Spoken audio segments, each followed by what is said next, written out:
हमारी संस्कृति, हमारे संस्कार सदा रहे हमारे साथ। भारत के महान ग्रंथों और काव्यों का संपूर्ण संकलन। सब्सक्राइब करें तिलक। कई तरीके की एलईडी लाइट्स आपके घर और ऑफिस के लिए। GR LED lights, make India bright.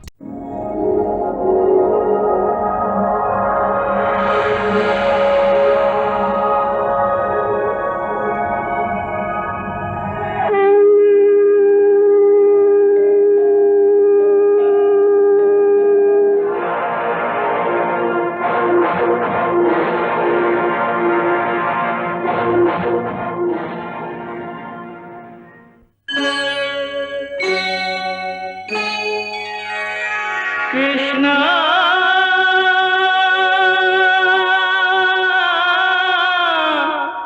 Krishna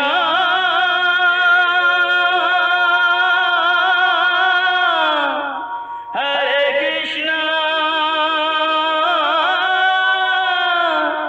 Hare हरे।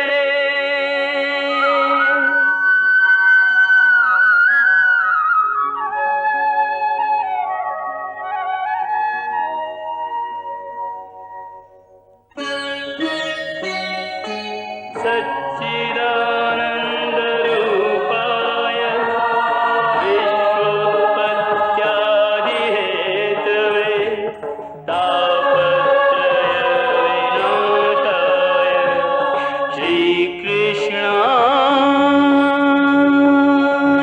वयं नमः।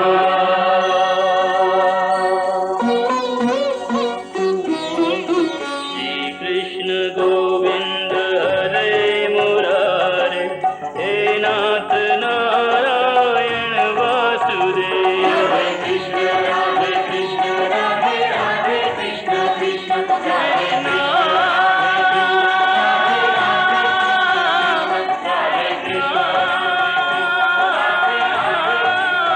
कृष्ण राधे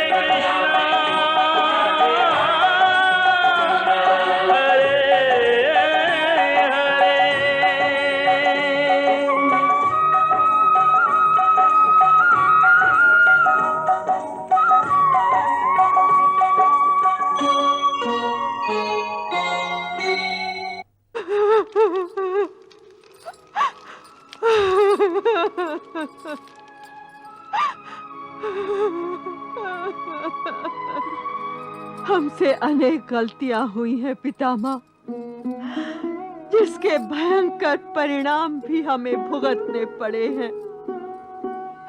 पुत्री गांधारी, मनुष्य गलतियों का पुतला है, गलतियां करता ही रहता है। इसमें तुम्हारा कोई दोष नहीं है। सच तो ये है कि हमारा प्रारब्ध ही हमें कठपुतली की भांति इस संसार में नाच नचाता है। जो ज्ञानी ये सत्य जानते हैं, वो कभी अपने आप को बहकने नहीं देते। भगवान की रचाई सृष्टि को माया जानकर उसके मुंह से निकल आते हैं। अब हम किसके लिए जिए, किसके लिए? पांडवों के लिए।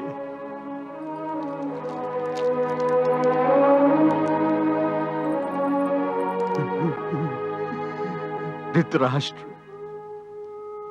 गांधारी, पांडव तुम्हें अपने माता पिता मानते हैं।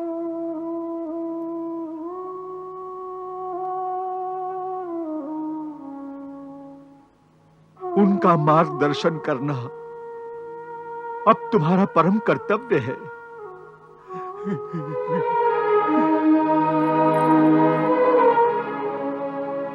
मैंने जब देखा कि तुम युधिष्ठिर के सहारे और गांधारी कुंती के सहारे मेरी ओर आ रही है, तो मेरा मन संतोष से भर गया। ऐसा दृश्य युद्ध से पहले देखते रहने के लिए मेरी आंखें तरस गई थी, परंतु अब ये दृश्य देखने के बाद मैं ईश्वर की आराधना करते हुए खुशी से अपने प्राण त्याग सकता हूं।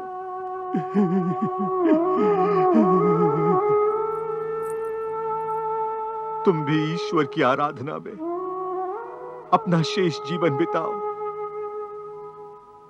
ईश्वर की आराधना से तुम्हारा मन सुख दुख से निर्लिप्त हो जाएगा और तुम्हारे मन को मोह से छुटकारा मिल जाएगा और तुम्हारे मन को शांति का दिव्य साक्षात्कार होगा। हाँ, आप ठीक कह रहे हैं तातश्री।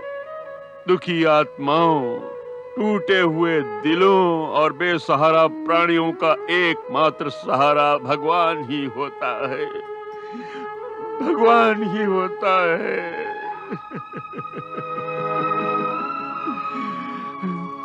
प्रणाम तातश्री।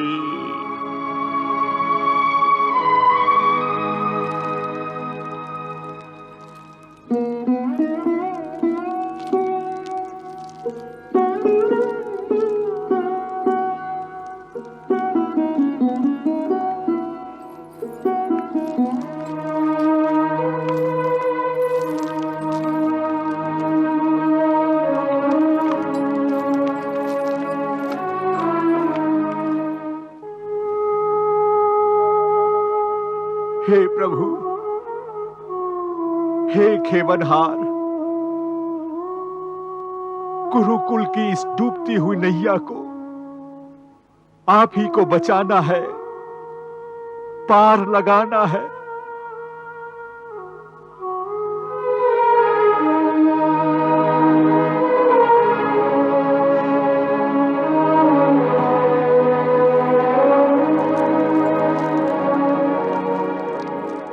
अभिमन्यु, घटोत्कच, मामा शल्य, बड़े भैया सभी पांडवों के नाम आ गए हैं ना?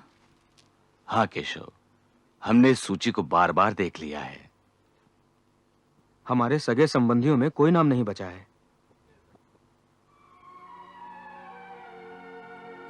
महारानी,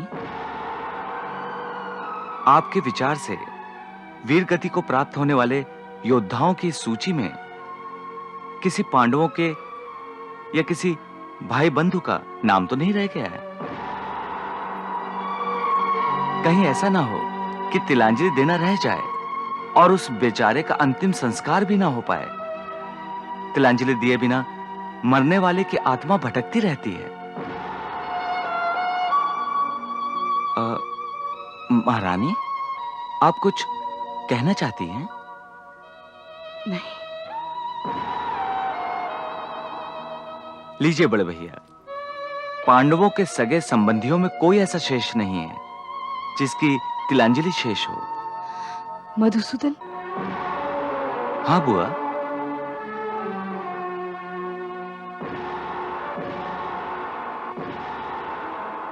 क्या कोई नाम रह गया क्या? मैं जानता हूं, श्री कृष्ण ने मेरा उत्तर जानने के लिए आपको भेजा है। यदि उसके लिए भी आपको भिक्षा का नाटक करना है तो मैं आपको निराश नहीं करूंगा। मेरे प्राण भी मांगोगी तो वो भी दान कर दूंगा। नहीं नहीं, एक मां अपने पुत्र के प्राण कभी नहीं ले सकती। हे अंगराज, मैं भिक्षा में तुम्हारे प्राण नहीं, स्वयं तुमको मांग रही हूं। बताइए महारानी, शायद किसी का नाम रह गया है और किस पांडवों को तिलांजलि देनी है? तिलांजलि तो अपने सगे संबंधियों को देनी होती है। फिर भी अगर आपके विचार से पांडवों के किसी रिश्तेदार का नाम रह गया हो तो बताइए। पता नहीं।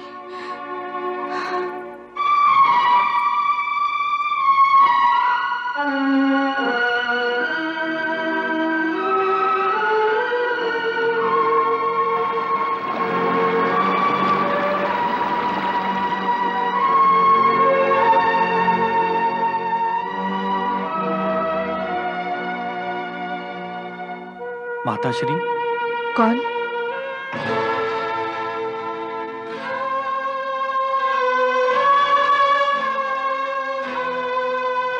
माताश्री, मैं कर्ण, आपका ज्येष्ठ पुत्र। तुम यहाँ क्या कर रहे हो? माताश्री, मैं आपसे याचना करने आया हूं। जिस प्रकार आप मेरी याद में व्याकुल हैं, उसी प्रकार मेरी आत्मा भी तड़प रही है। नहीं। हाँ माताश्री, हाँ। जिस तरह मेरे जन्म पर आपने मुझे नदी की लहरों के हवाले करके बेसहारा छोड़ दिया था, मेरी मृत्यु के बाद मेरी आत्मा को बेसहारा मत छोड़ो मां। मेरी आत्मा को बेसहारा मत छोड़ो, वरना मेरी आत्मा सृष्टि के अंत तक भटकती रहेगी। कर्ण, यदि मेरा बस चलता तो मैं अपने प्राण देकर भी तुम्हें हर दुख से बचाती, परंतु मैं विवश हूं। मैं तुम्हारे जन्म पर भी तुम्हारे लिए कुछ न कर सकी, और तुम्हारे मरने पर भी तुम्हारे लिए कुछ नहीं करवा पा रही हूं। कर्ण, तुम मेरी विवशता को समझो। नहीं मां, नहीं, ऐसा मत कहो मां, ऐसा मत कहो। आप जानती हैं कि जब तक मेरी आत्मा को तिलांजलि नहीं दी जाएगी, तब तक मेरी आत्मा को मुक्ति नहीं मिलेगी। माताश्री, मेरे जीते जी तो आपने कभी मुझे अपना पुत्र नहीं माना। अब समय की इस बहती नदी में मुझे बेसहारा मत छोड़िए मां, मुझे बेसहारा मत छोड़िए। पांडवों को बता दीजिए कि मैं ज्येष्ठ पांडव हूं, मैं उनका भाई हूं। पर मैं अपने ही पुत्रों को कैसे बता सकती हूं कि मैंने तुम्हें अपनी कौमार्य अवस्था में जन्म दिया था? कर्ण, मेरी विवशता को समझो पुत्र। ठीक है माताश्री, ठीक है। मैंने अपने भाइयों के लिए अपने प्राण त्यागे हैं। यदि आप चाहती हैं कि आपकी विवशता पर मेरी आत्मा जन्म जन्मांतर तक भटकती रहे, तो मैं ये बलिदान भी दे दूंगा मां। नहीं। अब तो मुझे अपना लो मां, नहीं। अब तो मुझे अपना लो, मुझे मुक्ति दिला दो मां, मुझे मुक्ति दिला दो। तिलांजलि मां, तिलांजलि, तिलांजलि मां।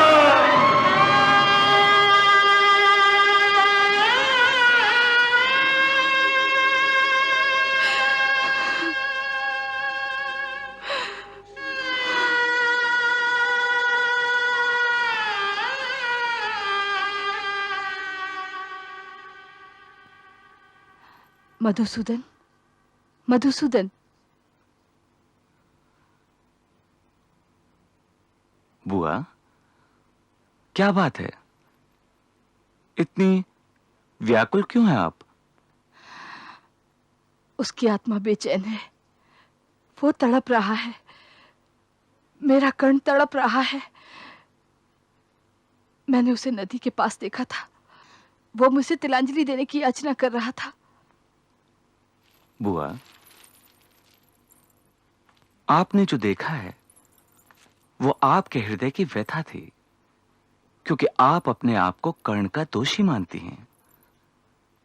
इसलिए आपकी अंतरात्मा आपको चैन नहीं लेने दे रही है। बुआ, मैं देख रहा हूं कई दिनों से आप अपने मन पर ये बोझ लिए फिर रही हैं, इसलिए आप इतनी बेचैन हैं। क्या करूं? मां हूं ना आखिर। मां, तुम ही बताओ मधुसूदन, मैं कैसे अभागे कर्ण को अपना पुत्र कहूं? कैसे उसकी आत्मा को मुक्ति दिलाऊं? कैसे उसे तिलांजलि दिलवाऊं? बुआ, कर्ण की महान आत्मा को मुक्ति के लिए तिलांजलि की आवश्यकता नहीं है। हां बुआ, ऐसी महान आत्माएं शरीर त्याग करते ही मोक्ष प्राप्त कर लेती हैं।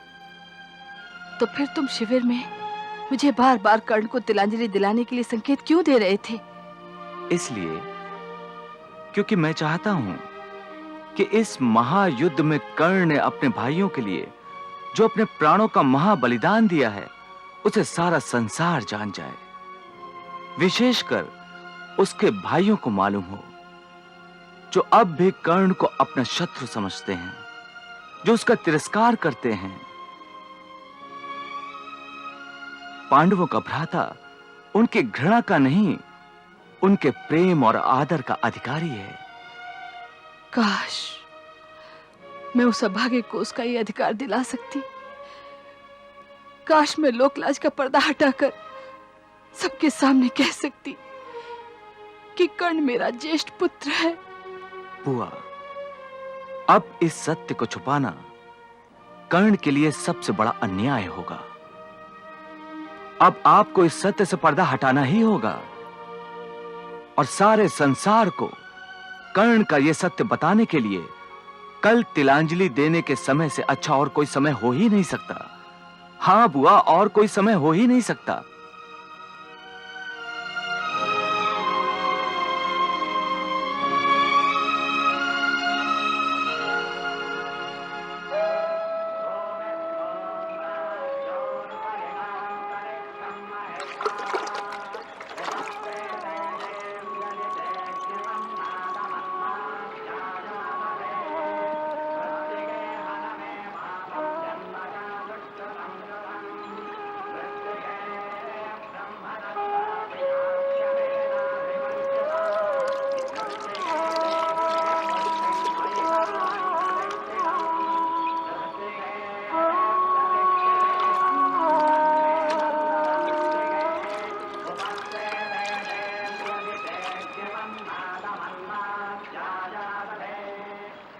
ठहरो युधिष्ठिर,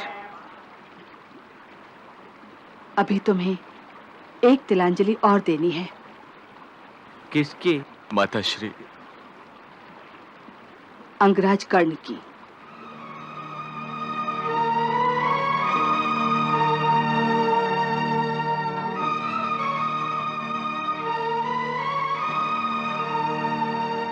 हाँ, तुम्हें अंगराज कर्ण को भी तिलांजलि देनी होगी। ये आप क्या कह रही माताश्री? कर्ण को भला तिलांजलि पांडव क्यों देंगे? तिलांजलि अपने सगे संबंधियों को दी जाती है। कर्ण हमारा कोई नहीं था। हाँ, यदि कुछ था तो केवल कट्टर दुश्मन था वो हमारा। किसी से दुश्मनी केवल जीते जी की जाती है। मरने के बाद तो दुश्मन की आत्माएं भी मित्र हो जाती हैं। किसी की दिवंगत आत्मा से दुश्मनी का खेल अच्छा नहीं। जिसने जीवन भर हमारे साथ दुश्मनी का खेल खेला, उसके साथ हम जीते जी दोस्ती नहीं कर सकते। पर किसी की आत्मा की शांति के लिए उसे तिलांजलि भी देनी चाहिए, वरना उसकी आत्मा भटकती रहती है, उसे कभी मुक्ति नहीं मिल सकती। माताश्री, जब तक मरने वाले का पिता उसका बड़ा भाई या बड़ा बेटा तिलांजलि नहीं देता, तब तक मरने वाले की आत्मा को शास्त्रों के अनुसार न शांति मिलती है और न ही मुक्ति। और जब कर्ण हमारा कोई नहीं है, तो भला हमारे तिलांजलि देने से उसे मुक्ति कैसे मिल सकती है? फिर भी संस्कार तो पूरे करने ही चाहिए। ये संस्कार तो सूत अधिरथ ने पूरा कर ही दिया होगा, जिन्होंने कर्ण को पाला था। और तो उसका कोई सगा संबंधी नहीं है। जिस तरह अधिरथ और राधा ने कर्ण को अपना पुत्र समझा था, उसी तरह मैं भी कर्ण को अपना पुत्र समझती हूँ।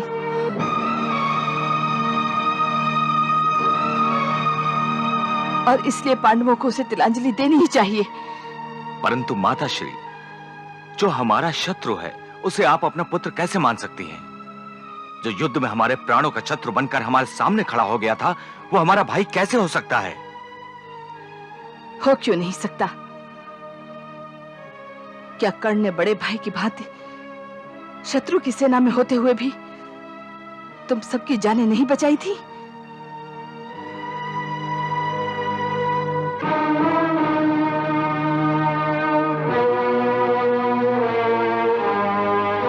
तुम सब युद्ध की वो बातें भूल चुके हो, लेकिन मुझे युद्ध की सारी बातें याद हैं। बताओ नकुल, बताओ सहदेव, क्या कर्ण ने तुम्हें जीवन दान नहीं दिया था?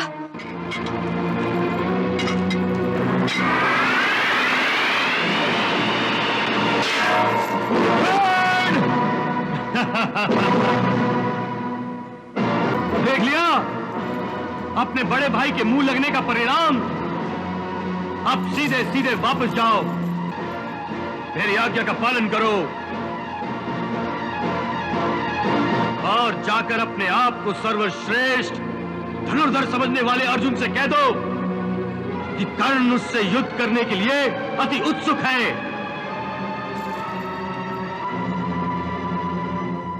मैं तुम बच्चों के साथ नहीं खेलना चाहता।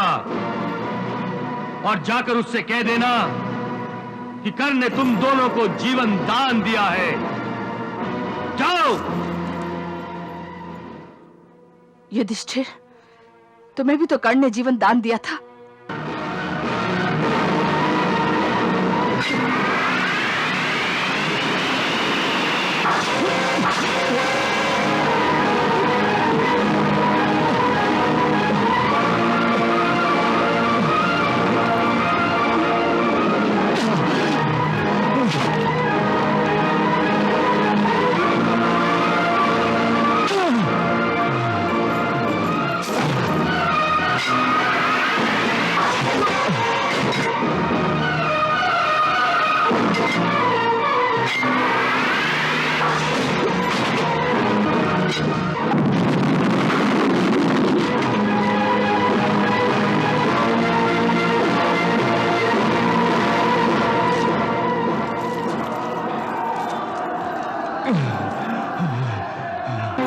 सम्राट युधिष्ठिर, मैंने आपसे पहले ही कहा था कि युद्ध करना आपका काम नहीं है। आप केवल जुआ खेल सकते हैं, जुआ। जाइए, मैं आपका वध नहीं करना चाहता। मैं आपको जीवन दान देता हूं। हाँ, जीवन दान। भीम, तुमने तो युद्ध में बड़े बड़े योद्धाओं को मार गिराया, लेकिन तुम भी कर्ण से हार गए। कर्ण चाहता तो तुम्हें भी मार सकता था, परंतु उसने तुम्हें भी जीवन दान दिया।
कर्ण तुम सबके शत्रु, दुर्योधन का मित्र था। वो दुर्योधन की तरफ से लड़ रहा था, परंतु उसने तुम सबको बारी बारी जीवन दान दिया था। बताओ, क्या कोई अपने शत्रु को जीवन दान देता है?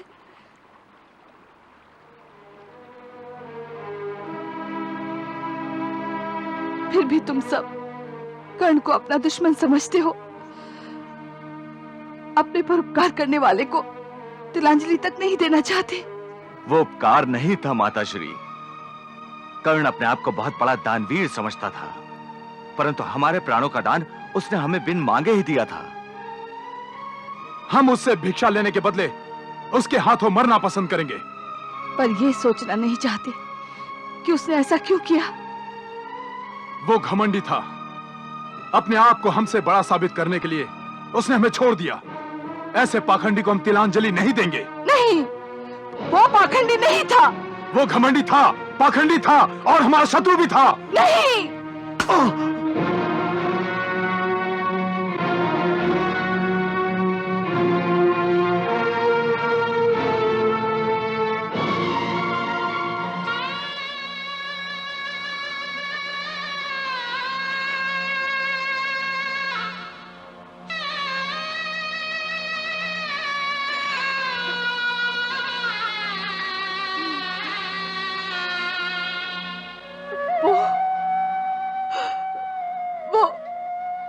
वो तुम सबका भाई था।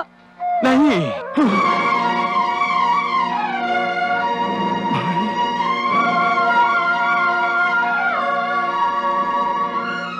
हाँ युधिष्ठिर, कर्ण तुम सबका ज्येष्ठ भ्राता था। नहीं माताश्री। यही सत्य है अर्जुन, यही सत्य है।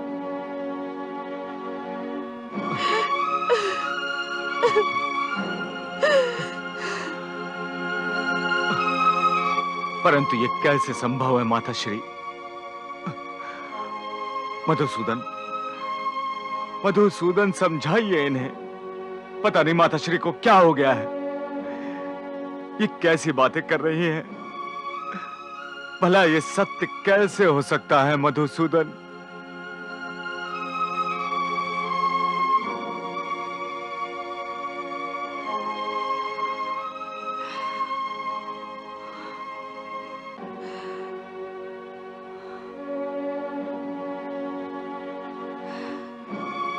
बताओ बुआ, आज इन्हें बता ही दो कि सत्य क्या है।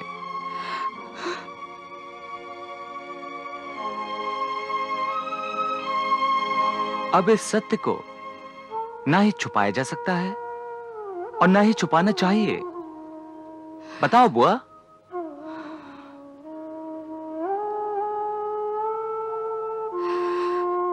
हाँ पुत्रों, यही सत्य है।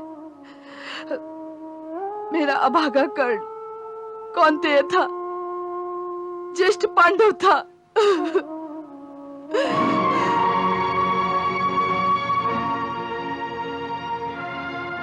यदि यह सत्य है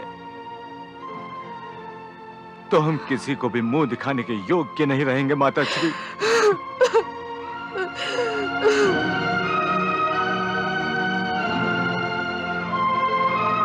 जिस लोक लाज के मारे तुम अपनी नजरें चुरा रहे हो और सबसे अपना मुंह छुपाने की बात कर रहे हो, इसी कारणवश बुआ ने भी इस रहस्य को, कर्ण के जन्म को, सबसे छुपाए रखा था।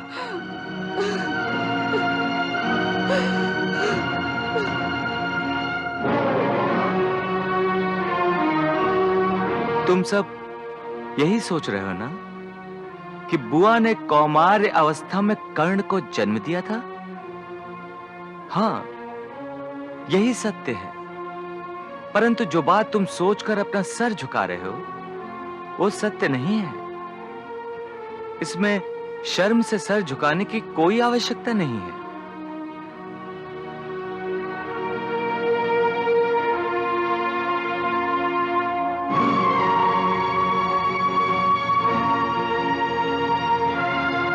अरे नादानो, बुआ गंगा मैया की भांति पवित्र है।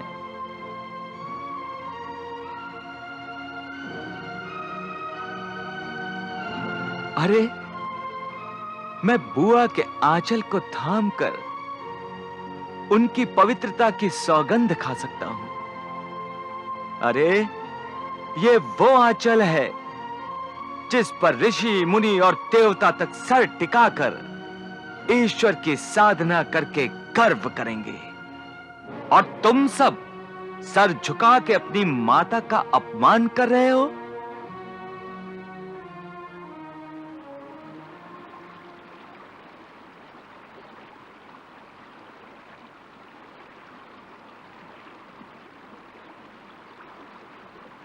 हम तो अज्ञान के मारे थे, फिर हम क्या करते? जिस लोक लाज के मारे बुआ ने इस रहस्य को सबसे छुपाया था, और कर्ण के पिता सूर्य देवता भी इसी कारण चुप रहे थे, वो रहस्य बुआ अपने पुत्रों को कैसे बता देती?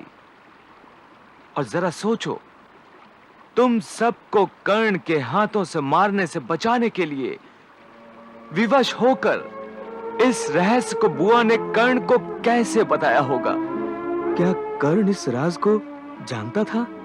हाँ, कर्ण के सेनापति बनते ही इस राज को बुआ ने उसे स्वयं जाकर बताया था।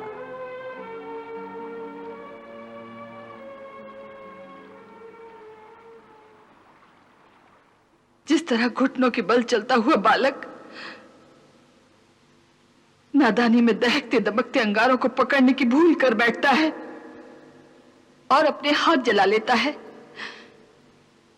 उसी तरह मैंने भी अंगारों को पकड़ने की भूल की थी। जब मैं एक नासमझ बालिका थी, उन्हीं दिनों मैंने दुर्वासा ऋषि की बहुत सेवा की, जिससे प्रसन्न होकर उन्होंने मुझे 5 देवताओं के 5 मंत्र दिए और कहा कि मैं जिस भी मंत्र का जाप करूंगी, मुझे उसी देवता जैसा तेजस्वी पुत्र प्राप्त होगा।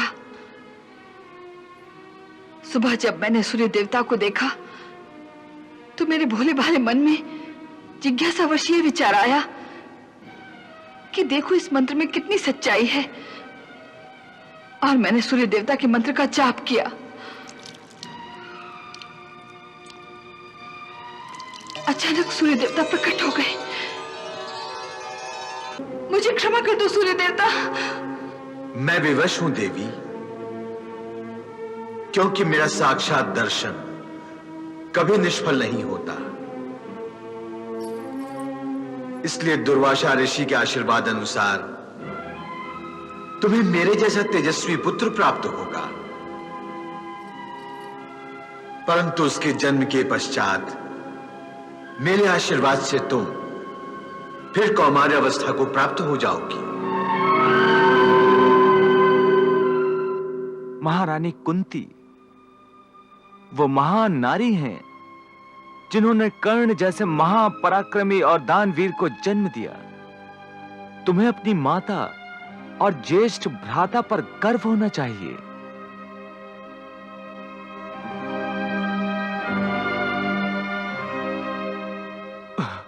केशव, तुम तो पहले से ही सब कुछ जानते थे, फिर तुमने हमें बताया क्यों नहीं? अगर तुमने बताया होता तो हमारे हाथों अपने ही भ्राता को मारने का अधर्म तो ना होता। हे पार्थ, परंतु इस बात को बताने का अधिकार केवल बुआ को था, और जब स्वयं बुआ इस बात को छुपा रही थी तो मैं कैसे बता सकता था? चलो, अपनी मां से आशीर्वाद ग्रहण करो और अपने ज्येष्ठ भ्राताश्री को तिलांजलि दो। चलो। माताश्री, हमने आपको अनजाने में गलत समझ लिया। हमारे इस अज्ञान के लिए हमें क्षमा कर दो।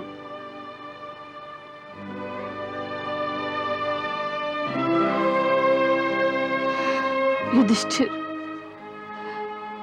तुम 5 भाइयों की जान बचाने के लिए मैंने अपने अभागे कर्ण की बलि चढ़ा दी। अब तुम उसे तिलांजलि देकर उसकी आत्मा को मुक्ति दो।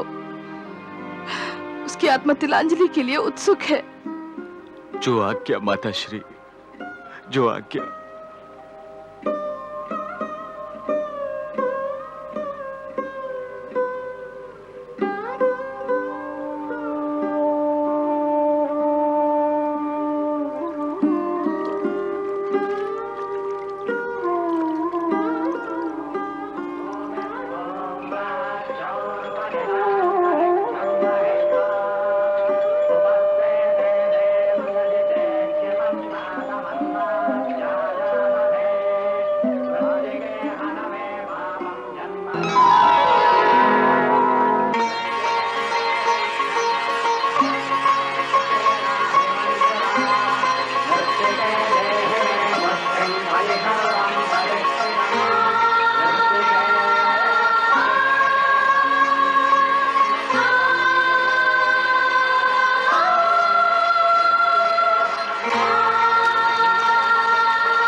वासुदेव, मैं तुम्हें किन किन उपकारों के लिए धन्यवाद दूं?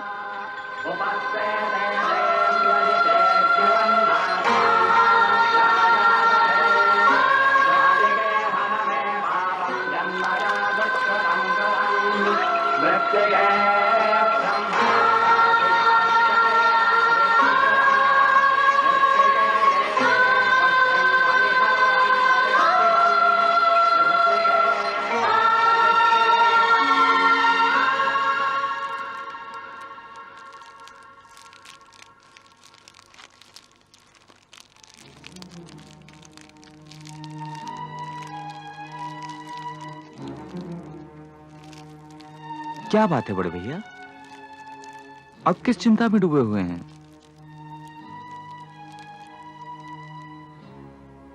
जो राजपाट आपने खोया था, जो सम्मान आपने खोया था, इस युद्ध को जीतने के बाद वो सब आपके चरणों में पड़ा है, और आप फिर भी सर झुकाए खड़े हैं।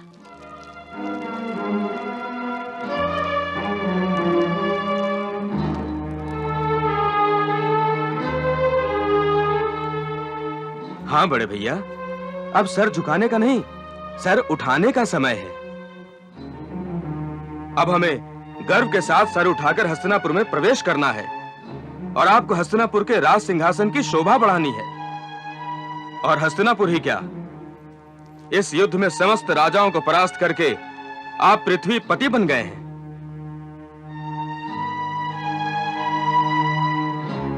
हाँ बड़े भैया, हमने अपना अधिकार कौरवों से छीन लिया है।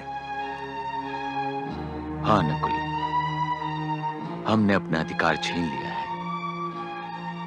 परंतु कौरवों से नहीं, दिवंगत भ्राता कर्ण से उसका अधिकार छीन लिया। ये आप क्या कह रहे हैं? मैं ठीक कह रहा हूं केशव। हम जिस राज सिंहासन और जिस अधिकार के लिए लड़ रहे थे, उस पर केवल भ्राता कर्ण का अधिकार था, क्योंकि राज सिंहासन पर बैठने का अधिकार केवल बड़े भाई का होता है।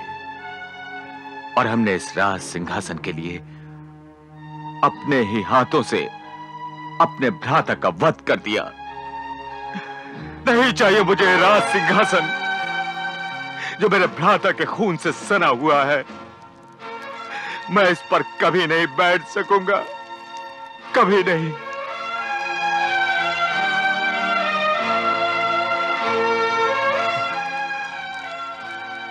मैं जब आरसी में अपने आप को देखता हूं तो मुझे अपने चेहरे से घृणा आती है। घृणा हो गई है मुझे अपने ही अस्तित्व से। निरंतर मुझे आरोपी मानकर मेरी तरफ उंगली उठाता है कि तुम राजलोभी हो, अपने भ्राता के हत्यारे हो। तुमने अपने स्वार्थ के लिए अपने कुल का सर्वनाश कर दिया, कुल संहार किया है तुमने।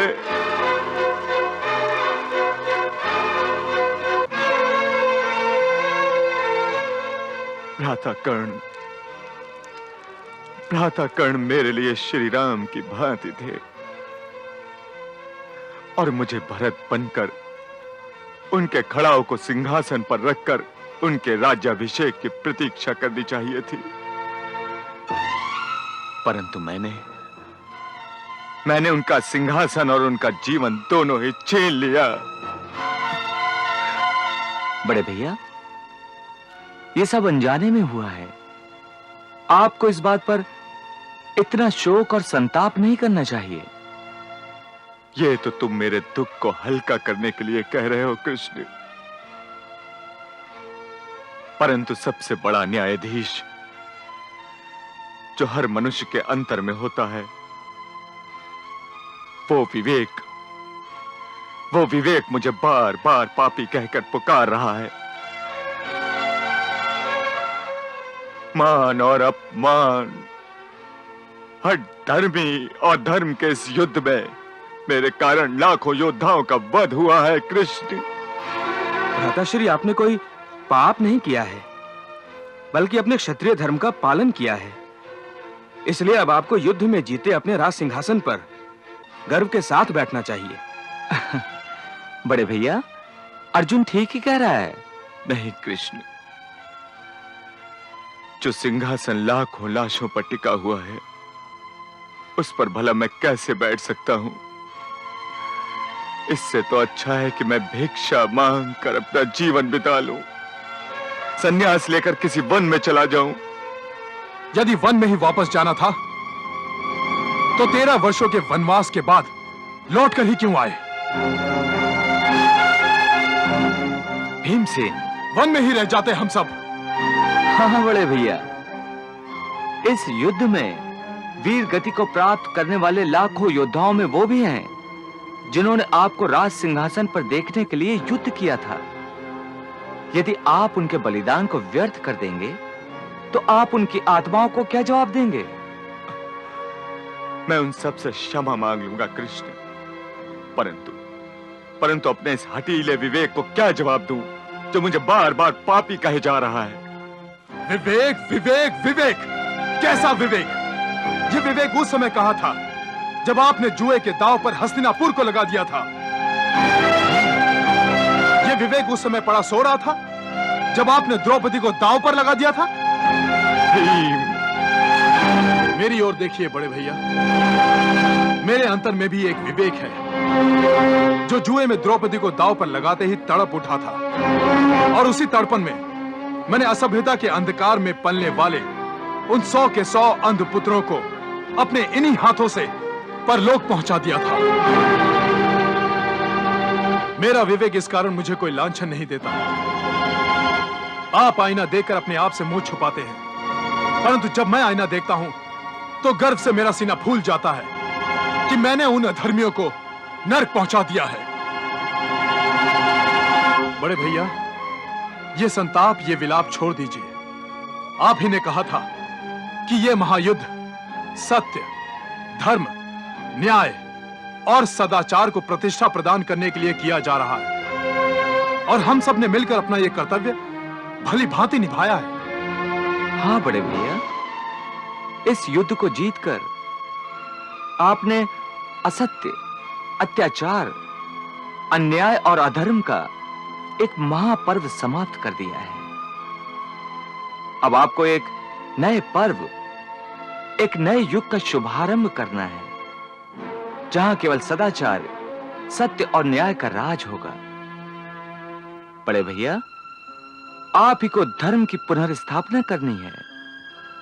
यदि आप ऐसे महान कर्तव्यों से अपना मुंह मोड़ लेंगे और वन को चले जाएंगे तो यह संसार एक ऐसा वन बन जाएगा जहां केवल बल और शक्ति का राज होगा, निर्बल प्रजा पर अत्याचार होगा और निस्सहाय नारियां फिर खुलेआम निर्लज्ज की जाएंगी। जिस समाज में समाज की केवल गलत धारणाओं के कारण आपके बड़े भाई कर्ण को सर झुकाकर जीना पड़ा, क्या उस समाज की बागडोर अपने हाथों में लेकर उसे आप बदलना नहीं चाहेंगे? बड़े भैया, इतना भीषण संघार देखने के बाद मन उदास हो जाना सहज है, परंतु ऐसी स्थिति में जो अपने मन के संतुलन को बिगड़ने नहीं देता उसे महामानव कहा जाता है। आपके सामने आपके बड़े भाई कर्ण का आदर्श है, वो भी एक महामानव था। कर्ण के आदर्श को श्री राम का खड़ाऊ मानकर उनकी ओर से राज सिंहासन संभालिए, क्योंकि वो भी यही चाहते थे कि सारी पृथ्वी पर आप ही का राज हो। इसीलिए उन्होंने अपना बलिदान दिया था। क्या आप उनकी अंतिम इच्छा को पूर्ण नहीं करेंगे? क्या आप उनके बलिदान को व्यर्थ जाने देंगे? इसलिए आप अपने कर्तव्य से मुंह मत मोड़िए। हस्तिनापुर का राज सिंहासन आपकी प्रतीक्षा कर रहा है, उसे स्वीकार करके उसका सम्मान कीजिए।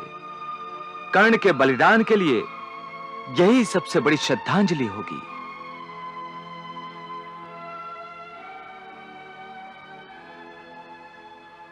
कृष्णा